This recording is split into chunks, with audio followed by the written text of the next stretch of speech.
लोकशाहीचा बुलंद आवाज, रिपब्लिकन वार्ता, महाराष्ट्र। वडोद बाजार पोलिसांची रात्रीच्या गस्तीमुळे चोरांचा फसला डाव, लाखो रुपयांची तूर व कापूस सोडून चोर गेले पळून। छत्रपती संभाजीनगर ग्रामीणचे फुलंब्री तालुक्यातील वडोद बाजार पोलीस ठाणे हद्दीतील बोधेगाव शिवारात तूर व कापूस चोरणारे चोर पोलिसांची गाडी पाहताच पळून गेले।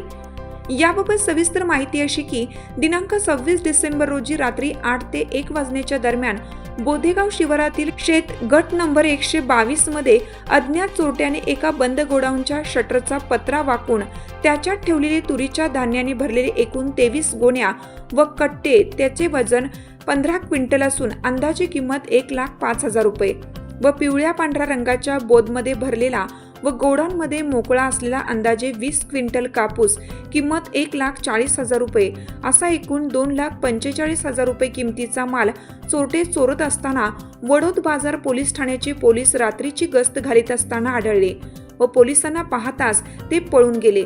सदर चोरीची फिर्याद राजू आबाराव कापसे राहणार विरमगाव तालुका फुलंब्री यांनी वडोद बाजार पोलीस ठाण्यात दिली असता अज्ञात आरोपी विरोधात गुन्हा रजिस्टर नंबर 361/2024 कलम 334-1-205A 62 BNS नुसार गुन्हा दाखल करण्यात आला आहे।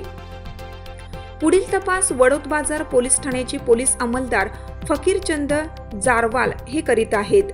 रिपब्लिकन वार्ता महाराष्ट्र वृत्तवाहिनीसाठी फुलंब्री औरंगाबाद जिल्हा प्रतिनिधी अकबर शहा।